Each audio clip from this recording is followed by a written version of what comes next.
dari grup band Sukatani memohon maaf yang sebesar-besarnya kepada Bapak Kapolri dan institusi Polri atas lagu ciptaan kami dengan judul lagu Bayar Bayar Bayar yang liriknya bayar polisi yang telah kami nyanyikan sehingga viral di beberapa platform media sosial yang pernah saya upload ke platform Spotify.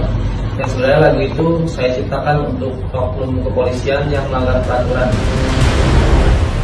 Sobat pendidikan, berjumpa lagi kita dalam program Visi Educare, tempat kita mendiskusikan isu-isu pendidikan secara kritis dan mendalam.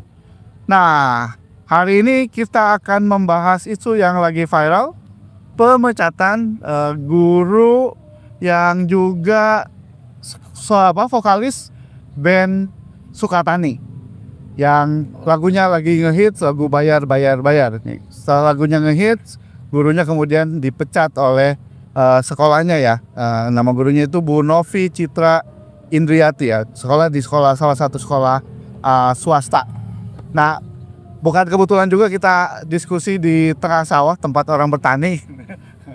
Tempat orang suka bertani. Nah, kita akan meminta tanggapan soal pemecatan ini kepada aktivis-aktivis guru. Saya perkenalkan dulu, yang paling ujung adalah Bung Haitami. Bung Haitami ini aktivis Koalisi Guru Banten, juga guru di Matlaul Anwar. Selamat sore Bung Tami. Selamat sore. Lalu ada Bung Ginanjar Hambali. Bung Ginanjar ini aktivis Nalar, juga Koalisi Guru Banten.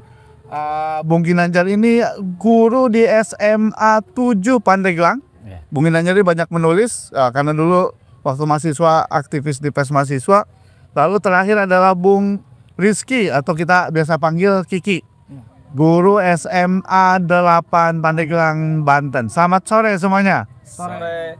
Langsung aja ini ada koleganya yang ya habis lagunya viral. Saya kira pasti ada kaitannya ya.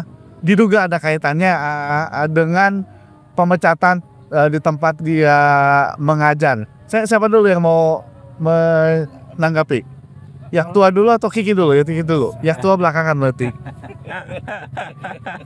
Silakan Ki. Siap. Supaya nggak mau disebut yang paling tua, yang paling ada. Siap. Makasih Bang Ade. Berkaitan dengan pemecatan guru SD itu ya, yang juga vokalis dari band Sukatani yang bernama Novi ya. Kalau saya sendiri sebagai seorang guru, apa ya? Menurut saya pemecatan ini sama sekali tidak tepat gitu ya. Kenapa tidak tepat? Nah, pertama apa yang disampaikan oleh Novi itu kan sebetulnya hal-hal yang normatif ya.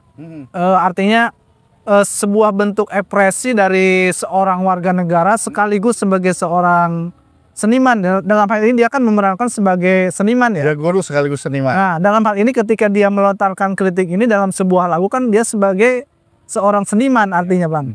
Nah, artinya ini kan berkaitan juga dengan undang-undang di negara kita yang mengatakan adanya kebebasan berpendapat kan. Ya.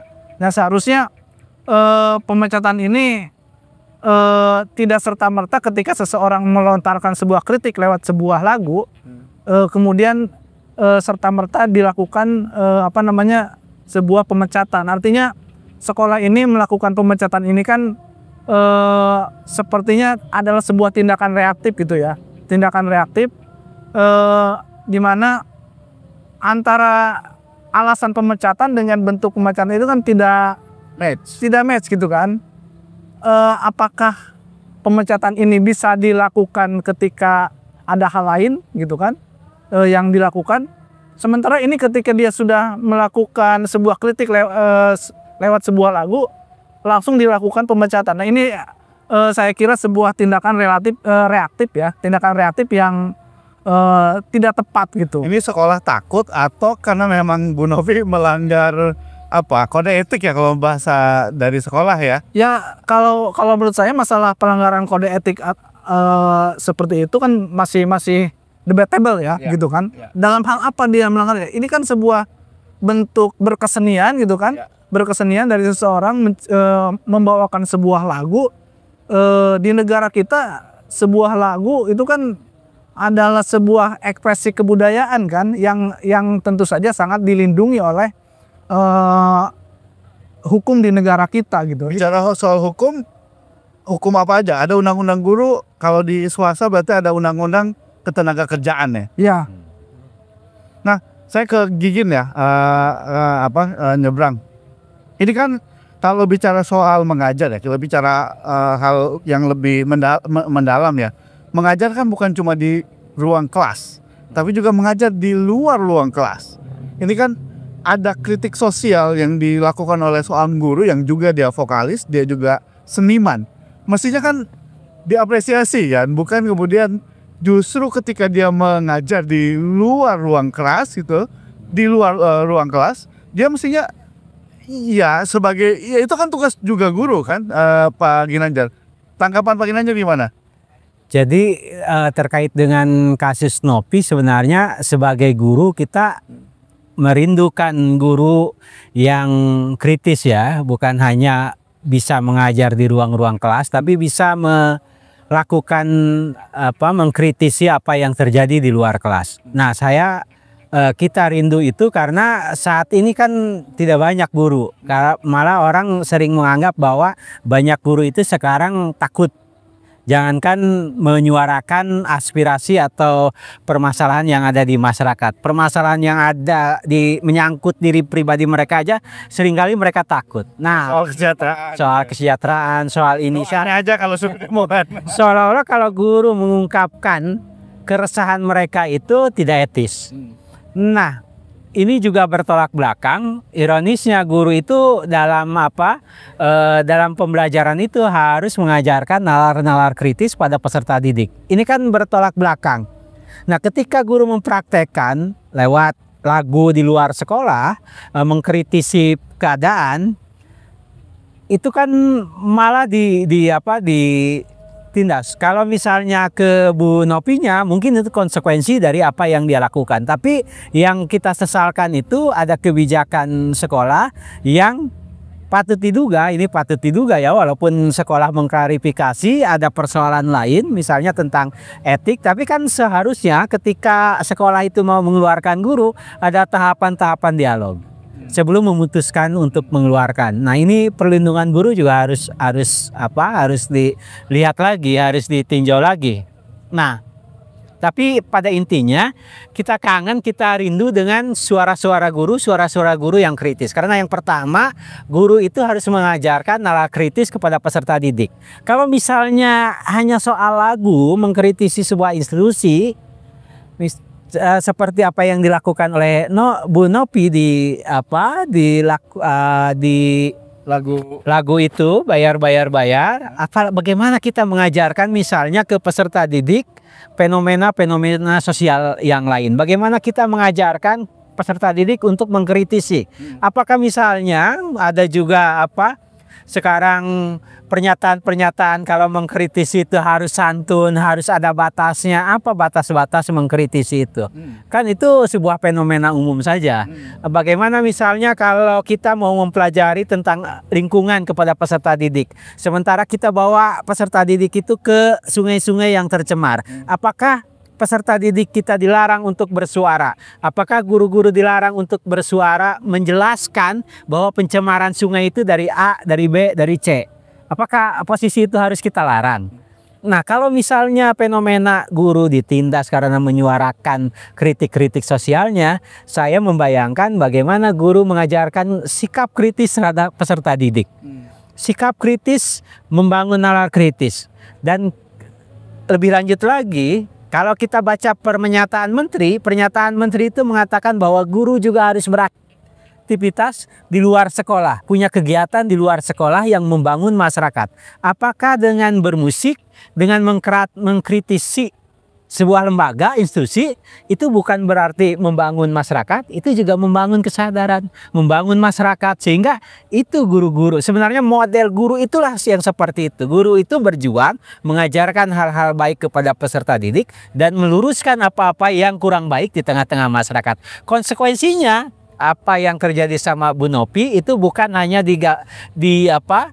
dipandang hanya persoalan Bu Nopi semata, tapi itu persoalan yang nanti akan berakibat Jangan-jangan nanti di guru ada pernyataan jangan kritis-kritis, ngapain kritis-kritis, ngapain kita memperbaiki kondisi masyarakat, ngapain kita ikut mengkritisi pemerintah. Padahal itu tugas guru. Tugas guru. Dan kritik itu kan bukan karena benci, Ya. justru karena cinta kan, supaya lebih baik. Yang berbahaya itu kan kalau kita sudah diam. Ya. Sudah diam melihat persoalan ada, kalau misalnya dalam konteks yang lebih luas, ada pencemaran sungai kita diam, ada persoalan politik pragmatis kita diam, ada apapun diam. Dan tugas-tugas kenabian seorang guru itulah bukan hanya mengajarkan hal-hal baik di ruang kelas, tapi juga mengajarkan, memberikan pendidikan kepada masyarakat. Tami, tadi sudah sempat disinggung oleh Ginanjar soal efek dari pembungkaman ini ya kepada guru. Ini bukan cuma soal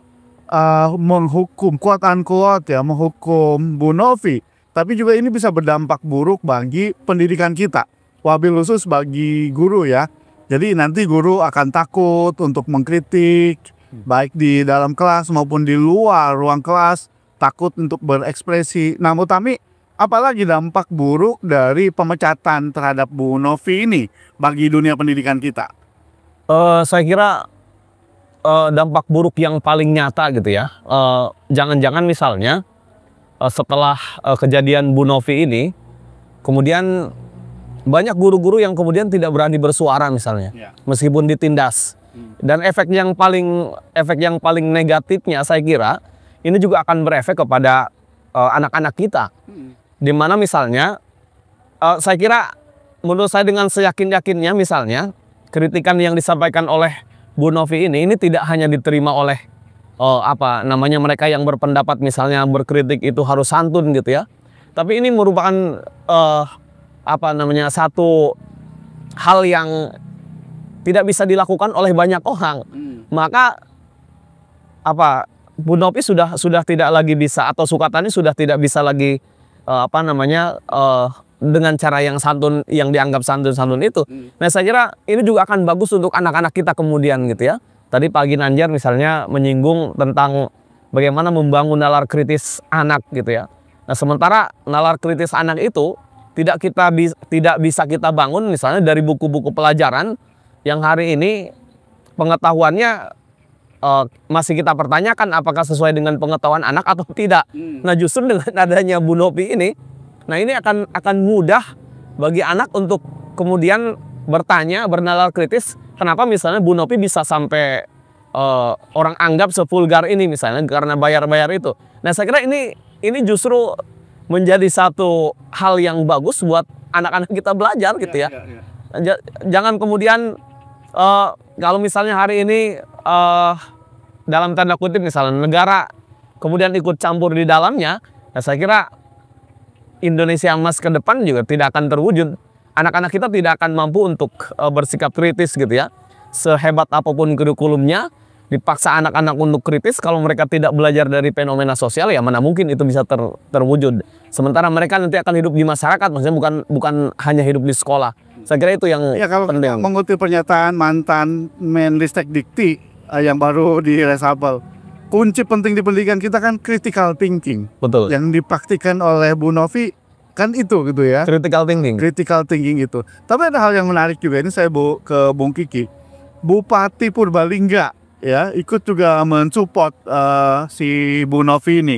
Tapi secara umum apa yang mesti dilakukan oleh pemerintah dan pemerintah daerah? Karena efeknya kan bukan cuma buat untuk Bu Novi, tapi juga untuk pendidikan kita. Apa yang mesti dilakukan oleh pemerintah, termasuk pemerintah pusat dalam hal ini Kementerian Pendidikan Dasar dan Menengah? Saya minta ke Bung Kiki, lalu Bung Kiki dan Bung Tami. Saya kira yang harus dilakukan oleh pemerintah itu adalah kembali menegakkan regulasi tentang perlindungan guru gitu ya. Jadi betul-betul regulasi perlindungan guru ini apakah dalam bentuknya undang-undang ataupun peraturan pemerintah ini segera dipraktikkan gitu ya, ditegakkan gitu ya. Nah, ini kan ada satu momen bagus nih, pemecatan guru ini salah satunya, bisa nggak pemerintah mengambil alih kemudian mengembalikan gitu ya. Ini mengembalikan posisi Bu Guru Nopi ini ya, ini kan sekaligus sebagai salah satu bentuk dari adanya political will dari pemerintah untuk menegakkan aturan-aturan yang sebetulnya sudah ada ya di dalam undang-undang guru ini dalam bentuk ada jaminan gitu kan. Nah ini kan ada momennya nih, bisakah pemerintah membuktikan gitu kan bahwa undang-undang perlindungan guru ini memang ada dan memang ditegakkan oleh pemerintah gitu. Jangan sampai belum juga undang-undang perlindungan guru ini yang ada ini ditegakkan, sudah berbicara lagi tentang kita perlu membuat peraturan perlindungan guru lagi. Kapan ditegakkannya? Kita selalu begitu ya. Jadi ini ada momen yang seharusnya bisa membuktikan bahwa regulasi ini memang betul-betul bisa melindungi guru gitu ya dalam berbagai kegiatan, apakah di sekolah ataupun di luar sekolah gitu. Bung Gigi, gimana? Apa yang mesti dilakukan oleh pemerintah daerah? Iya, pemerintah daerah kalau mengembalikan apa yang dilakukan oleh Bupati, kita tentu saja cukup mengapresiasi ya. Karena diminta Bu Nopi untuk dikembalikan lagi dan ada jaminan ya dari pemerintah. Nah, selain pemerintah menurut saya organisasi juga harus tampil dan organisasi guru membela apa yang terjadi dengan persoalan Bu Nopi atau persoalan-persoalan lain, karena Bu Nopi kan hanya satu kasus saja yang terjadi. Seringkali ketika guru-guru bersikap kritis itu kalau tidak, saya kurang yakin juga kalau tidak ada desakan yang sangat masif di mana-mana bersuara, nggak payah jadi ditangani dengan baik persoalan Bu Nopi ini dikembalikan lagi. Tapi intinya organisasi guru harus melindungi Bu Nopi, karena organisasi guru itu ya maksudnya kan didirikan organisasi guru itu tempat berlindung para guru, tempat mengadu. Nah persoalan-persoalan lain misalnya ada kasus-kasus lain kan organisasi guru bisa mendiskusikan itu dan bisa bersikap. Tapi intinya menurut saya kita ulangi lagi pernyataan saya, kita kangen guru-guru model Bu Novi, karena saya sering tersenyum kalau misalnya dalam saya nggak tahu konteks tujuan pendidikan bernalar kritis itu. Apakah bernalar kritis itu cuma hanya memecahkan soal-soal pelajaran? Apakah ini bernalar kritis juga bisa menjawab problem sosial kayak misalnya kasus Bu Nopi ini kan lagu lirik bayar-bayar itu kan bisa kita diskusikan dengan peserta didik kan. Betul nggak kalau misalnya kita dalam tanda kutip ditilang itu harus bayar? Betul nggak kalau kita melanggar peraturan itu harus bayar? Nah kalau misalnya harus bayar, apa yang harus kita lakukan untuk perbaikannya? Mungkin nanti dengan perkembangannya, tingkat perkembangan peserta didik menulis surat pada Kapolri misalnya atau Kapolres atau Kapolda bahwa jangan ada lagi polisi-polisi seperti ini, karena kalau tidak ada kan kita rindu semua berjalan ini dan anak-anak bisa bernalar kritis. Bernalar kritis itu kan kalau kita pelajari itu kan tidak semata-mata anak-anak tiba-tiba sudah besarnya nalar kritis, tapi kan harus ada proses harus dilatih. Dan gurunya juga harus kritis. Gurunya juga harus kritis. Ini kan yang diluarkan ke anak. Kontradiksi. Kita disuruh kritis kita disuruh menyuruh kritis anak-anak, kita juga nggak berani nggak kritis. Ini contoh buruk dari literasi. Nyuruh anak-anak membaca buku, guru-gurunya juga tidak rajin membaca buku. Ini jadi kritis juga karena dipecat, kritis dalam arti negatif. Tapi gimana tanggapannya? Apa yang harus dilakukan? Saya kira yang harus dilakukan sebetulnya kalau misalnya tadi kata Bung Kiki regulasi yang ada itu dimaksimalkan gitu ya. Ya memang harus dimaksimalkan gitu ya. Kadang kita mungkin gitu terbentur oleh hal-hal yang sebetulnya bukan substansi di pendidikan misalnya. Yang saya tangkap sih Bu Nopi ini dipecat gara-gara melanggar kode etik, dan kita juga tidak pernah tahu apakah dia pernah di SP1, SP2, SP3 misalnya. Jangan kemudian gitu ya muncul kasus ini no viral no justice akhirnya diangkat begitu. Nah saya kira tidak jauh berbeda dengan Pak Ginanjar. Dan tidak salah juga misalnya kalau kita menduga bahwa ini merupakan ada tekanan yang luar biasa. Jadi ada double tekanan Sebetulnya. Iya. di sekolah ditekan. Iya. Kemudian kita ada contoh yang bagus, The Voice of the Baceprot. Baceprot gitu ya. Awalnya kan dianggap trouble kan di sekolah, tapi kemudian pada akhirnya mengharumkan nama Indonesia. Saya kira kita cukupkan dulu itu ya. Ini mesti menjadi atensi bagi pemerintah, organisasi guru untuk ikut mensupport Bu Novi gitu. Di sini semuanya Novi semua. Sunda. Bu Novi itu ya saya ikut-ikutan. Saya sebenarnya sudah bagus dan B sudah saya bisa bedain. Jadi ini yang mesti support supaya tidak berdampak buruk bagi pendidikan kita. Justru Bu Novi mesti jadi contoh guru yang kritis, guru yang menjadi guru bukan cuma dalam ruang kelas tapi di luar ruang kelas. Begitu sobat pendidikan, dan sekali lagi jangan lupa untuk subscribe, like, dan komen. Ya, acak-acakan yang penting sama tiga-tiganya. Visi Educate, dan juga jangan lupa untuk share. Dan terima kasih, dan ya kita jumpa di episode yang lain lagi.